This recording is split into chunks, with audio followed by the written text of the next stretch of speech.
Now, there is a revolution of sorts that is taking place in the Indian space sector. Yes, the government of India has approved 100% FDI for the space sector in the new government policy. This, in fact, opens doors for foreign companies to make large investments in the Indian space sector.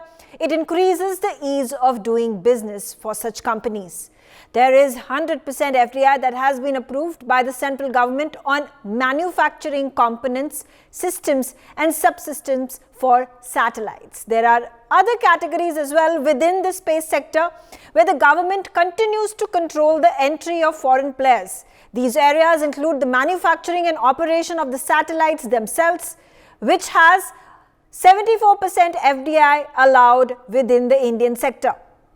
The third area where the government allows only 49% of the FDI includes creation of launch vehicles and creating spaceports for launching and receiving the spacecrafts. Now let's try to understand what it actually means for the Indian space sector, for the Indian startups in the space sector and the Indian economy on a larger scale. I'm going to quickly get my panelists into the discussion, and I'm being joined by General Bhatt, who is a defense expert, and he is the head of ISPA as well. Thank you so much for joining us, sir. And the quick question to understand how this 100% FDI allowance is going to further build the foundations of the private space sector in our country. Of course, you have mentioned for three different categories with 100% to 49%, which has been laid down. This entire FDI gives an opportunity of funds flowing into India. And as you know, the space sector, apart from scientific ability, apart from good scientists and good technicians, what is most important is flow of funds. The government has provided incentives, but foreign direct investment coming would add on for this sector to grow. And then this 100% for manufacturing of components, subsystems for satellites and ground segments will generate, what will it do? It will generate employment.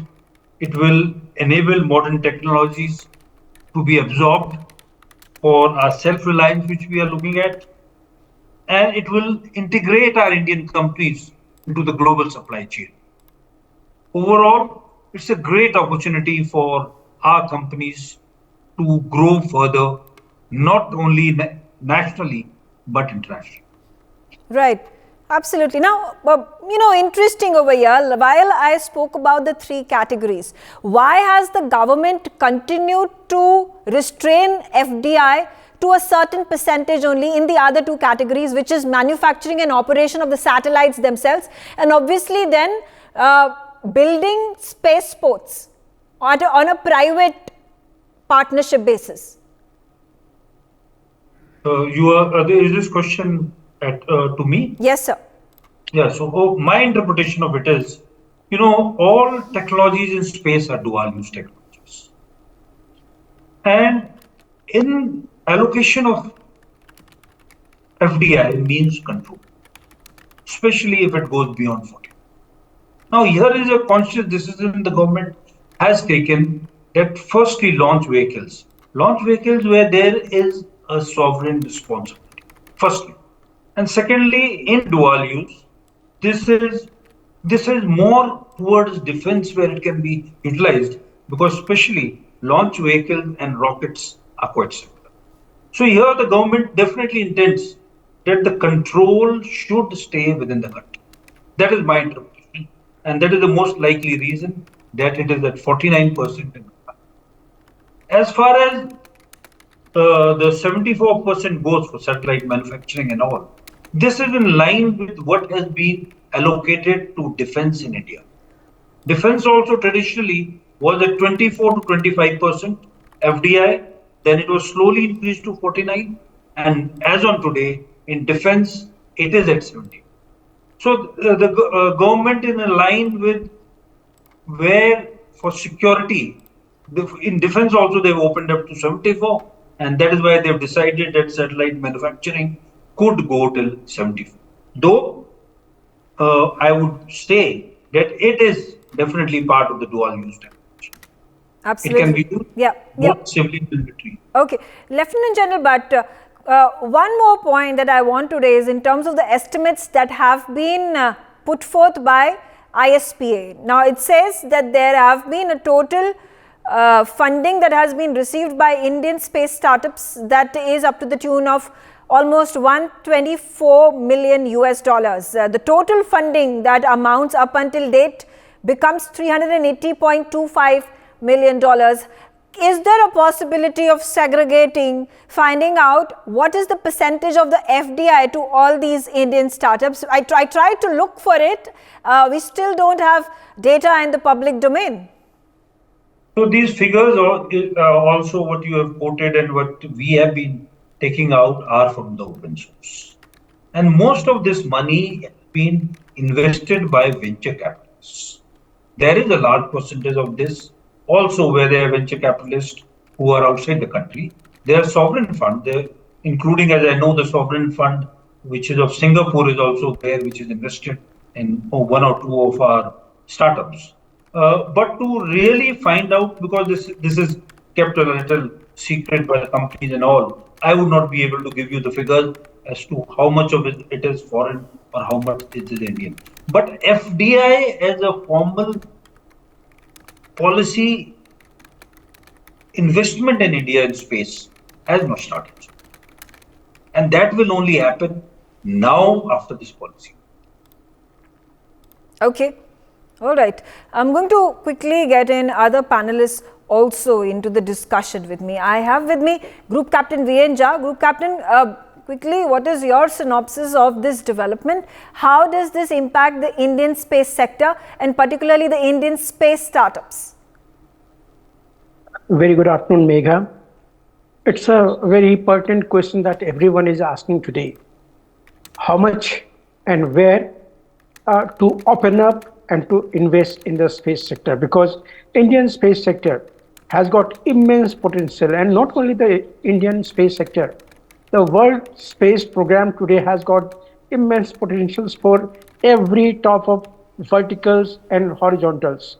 Verticals are the types of infrastructure, test facility, rocket making technologies, satellite technologies, missions parameters, mission objectives, keeping a monitor of what is happening in the orbits. Everything is in the verticals. And in the horizontals, how to expand those verticals. Infrastructure you mentioned. Infrastructure has got so many categories of it, and you mentioned that there is a spaceport, there is a test facility, there are the small satellite startups, launcher startups. So you keep on adding these all categories into the group, into those categories. And earlier we used to say the sky is the limit. Now we can say cosmos is the limit. You think of it and you can do it. Various things you have already mentioned right now. The spaceport, the launchers, the launch sites, the test facility. These are the beginning. They are the beginning blocks of the space program, wherein any startup would like to invest in those areas. In your program, we have got a couple of panelists who are in the business of the startup. They have started their own program. So among the verticals, they have now expanding onto the horizontals. Right. ISRO, the government aided agencies, they are the one which may continue their R&D, open-ended R&D, because they have got funds, they have got time, they have got the manpower and the skills, backup institutions to support them.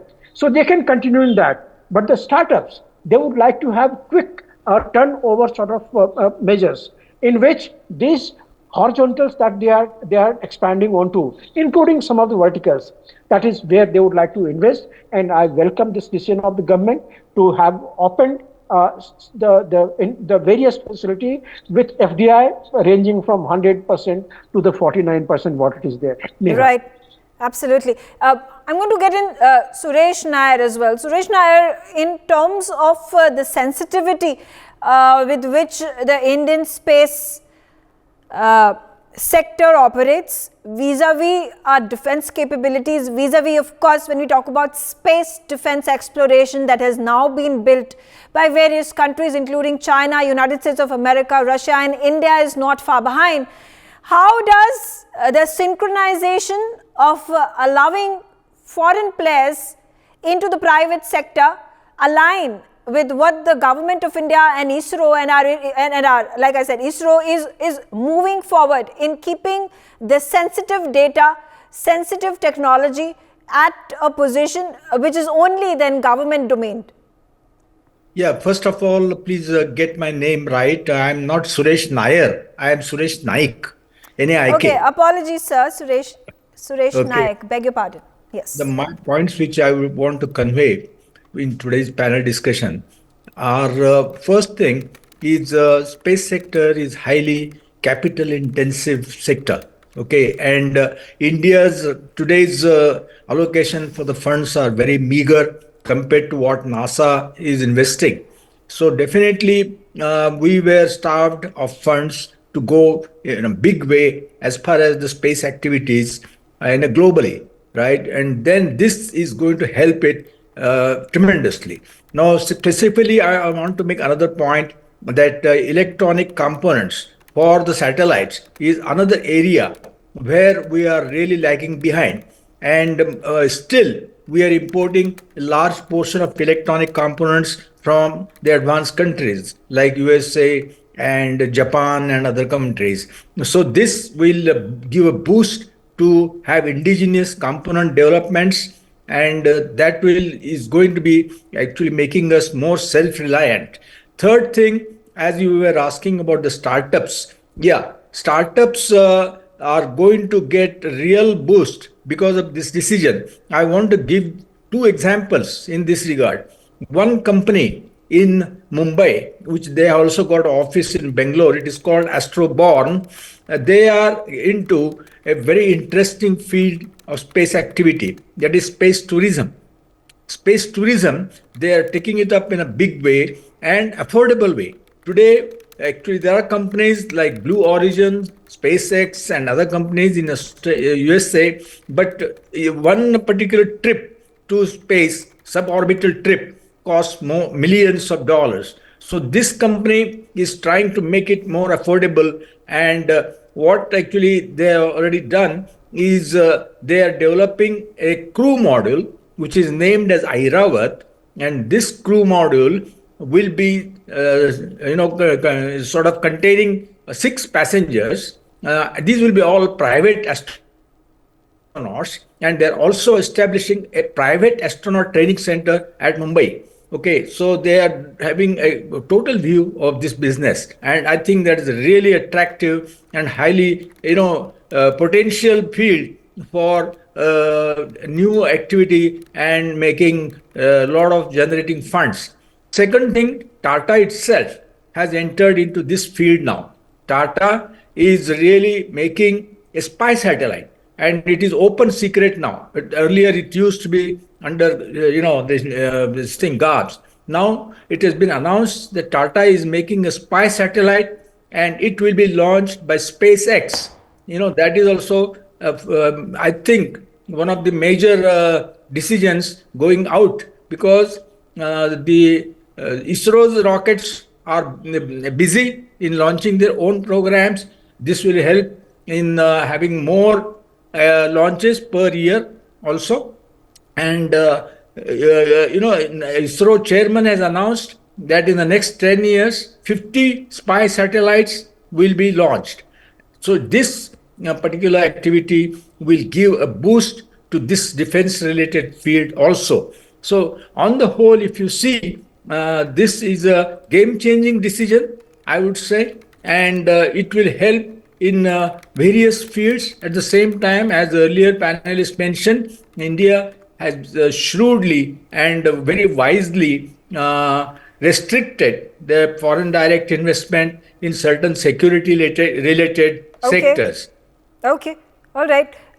Important point made over there. Wing Commander Sudhakaran, quickly coming to you. In terms of the foreign investment, there has been segregation made that there can be foreign companies' involvement only in certain categories, only in the certain activities. There have also been government-to-government collaborations that have been built when it comes to NASA, when it comes to CNES, which is the space agency of France. We talk about the Russian space agency and the collaborations with ISRO. How are these two segments, from government to the private entrepreneurship in the space sector, moving forward parallelly while in conjunction with each other? Megha, 10 years back, if you would have asked this question, probably the answers would have been different. Today, specifically, when we live in the era of generative transformers, and OpenAI CEO reportedly was trying to raise something like 7 trillion USD. 7 trillion. And it's not a joke. It's 2 times India's GDP. And 2 times India's GDP for a technology that is going to, cause disruptive change in the times to come. That is the kind of money that is being invested in technology. If 2 times India's GDP were to be invested in a single technology platform, we have to understand that we have to pull out our sources to find resources from, beg, borrow, steal, find the resources. Or let me tell you, we are standing at the cusp of an era wherein we are going to be digitally colonized in the near future. You are not going to get an option. This is not like the semiconductor race wherein you thought that you will get another 30, 40 years to catch up. You are not going to get it.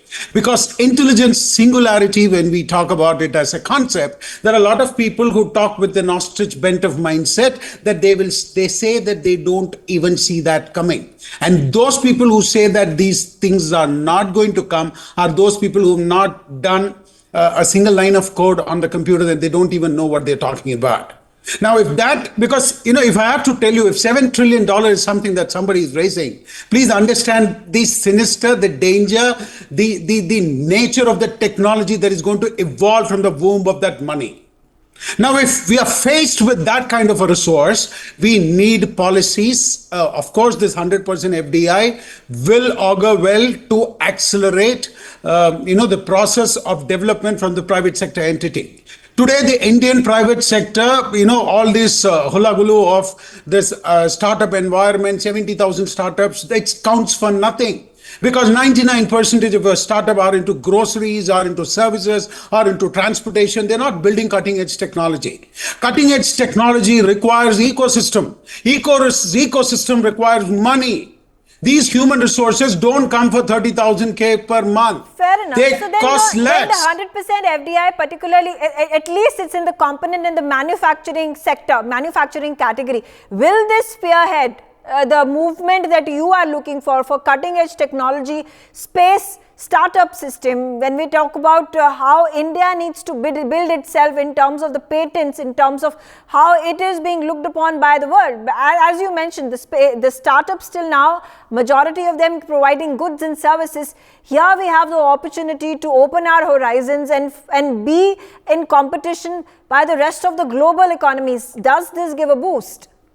I don't think so, because here again there are problems. Because if money comes from China, money comes from the West, they're going to steal your technology and go away back, right? There are going to be constraints on the startup owners. We need to find a different way. Okay. We need to see indigenous funding. We need to see how we can prevent this brain from getting drained in a different way in this new era. In this era of startups. Okay. So there are more questions than answers, but then yes, for the time being, we can say that we can look at catalyzing our industrial progress today, but then in the long run, we will need to be more innovative and come out with policies which will accelerate our indigenization locally. This vocal for local is okay, but this local has to come from really local resources, local money, local policies, Okay, and fair enough. Fair local enough. support. Okay, all right. That's an interesting point, and I'll come to the rest of the scientists who have joined me right now. But I'm also going to look at the economic factor of it. What is it going to? How is it going to impact our economy? Dr. Jaijit Bhattacharya, quickly a response from you. I had mentioned this figure at the start of the telecast as well. A total of 380 million US dollars that have been funded, have been funneled into the Indian space startup economy. And there are a total of 204, just 204 of these space startups that are operating out of India. How fast do you think will this number and the money augment in wake of the opening up of the FDI? So actually 204 is actually a very good number, given that we just started a few years back in terms of opening up the sector for startups. I think it's something that we should be proud of and pat ourselves in the back. Great government policies, great initiatives from the young kids who just came out of college and they said they're going to build a nano satellite, they'll build a rocket, and people believed that and they put their money into what they promised. I think it's fantastic by any metric. So we have done great on that. Also, when we are talking about FDI, it is not just money coming in, it's also technology coming in. And obviously, as was mentioned by the previous speaker, technology flow is a two-way process. There'll be technology flowing out also. But it's always good to be plugged in with the rest of the world rather than have an isolated industry. We have seen in the history of India what happens when we get isolated. It's not something good for us. And therefore, I think from a startup perspective, we're in a good place. In terms of the size of the economy of, let's say, just the space economy from an India perspective, it's about $10 billion, roughly speaking, in India. And as our Honorable Minister for Science and Technology mentioned, by 2040, it'll be about a $40 billion industry only in India. However, I don't think that's the right way of looking at the industry. Globally, the industry is $500 billion already, which is $500 billion, almost 1/7 of Indian GDP. If our space startups and our space industry can capture a portion of this global market, then clearly they will be winners. Also keep in mind that this is expected to become a $2 trillion industry by 2030. So in the short period of 8 years, it'll become a $2 trillion industry. And we are only talking about the space launch industry and its systems and subsystems. We are not even talking about the applications around space. For example, getting video on demand from satellites. If you want to see what's happening in a specific place, we can get videos directly coming from satellites. And those are technologies which are in the realm of possibility. So the possibility is endless. Okay. Also, if you look at the microeconomics of it, the current cost per kilogram of launch by, let's say, SpaceX is about $1,500. Our startups are promising to bring the price down to $10 per kilogram for launch. So from $1,500 per kilogram, which itself is very, very competitive, our startups using 3D printing, using other technologies and startups like Skyroot and all the ones that you have showed on the screen, they are going to break the economics in a manner that's unprecedented. And therefore, it's going to democratize space. And once that happens, the usage of space itself will go significantly more. There will be, common people, there will be laborers, agricultural workers who can start using space as if it's something that is highly accessible. And that's what our startups are doing. Okay, fair enough. I'm going to quickly once again get in Lieutenant General AK, but I have a very little time. So, a quick second round is what I'm going to get in terms of the pointers that you're going to mention. Lieutenant General AK, but with regards to how SpaceX operates, and we have Virgin Atlantic, they have their space setups, their space companies, where they dream of actually sending private citizens up into the space. In a situation such as this, how far behind is India? Yes, space tourism will take a little more time. Presently, our startups and our companies in India are primarily focused, 1, in launch vehicles, 2, in satellite manufacture, and three, satellite communication also, and more importantly, in applications. In all these domains, there are companies, there are startups which are working.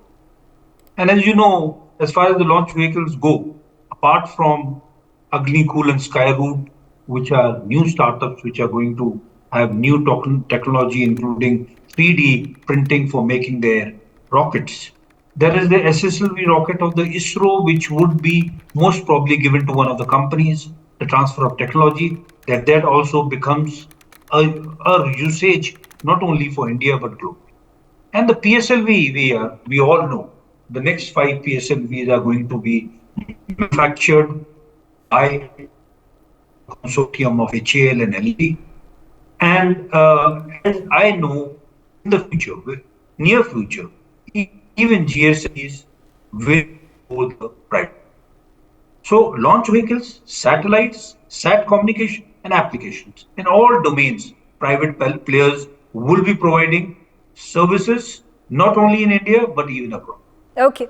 Quickly then also, Group Captain Vienja, what Wing Commander Sudhakaran said, that it is more important, keeping in mind the sensitivity of the space sector and the prowess that we want to show to the rest of the world, that there are indigenous means of funding these space startups. It will not be as beneficial if there were foreign companies who were investing into these space startups. What do you feel about it? Look, right now we are in the process of expansion. Here, we should not worry much about who are the fund provider, whether it is the FDI, whether it is the indigenous sources. We should not worry at this much because it is a very small investment right now we are looking at. The type of investment, you will wonder after just a couple of years when you look back, you will see where all there were the requirements of funds and where we could have invested long back. I'll give you one small example. Satellites are being launched. Now, do you know who are the consumers here on the ground? No, right now we are mostly oriented to the government, how the data is being used for the government. We have not yet gone to the institutions, the other consumers. Internet facility, the SpaceX is launching the constellations of satellite where that data will be provided, where the internet will be provided. They have already made a plan. We are yet to form a credible constellations for the data use of internet. So if there are investors, whether it is indigenous or from abroad, the right now requirement is how to gather those data and how to give it to the consumers. Right.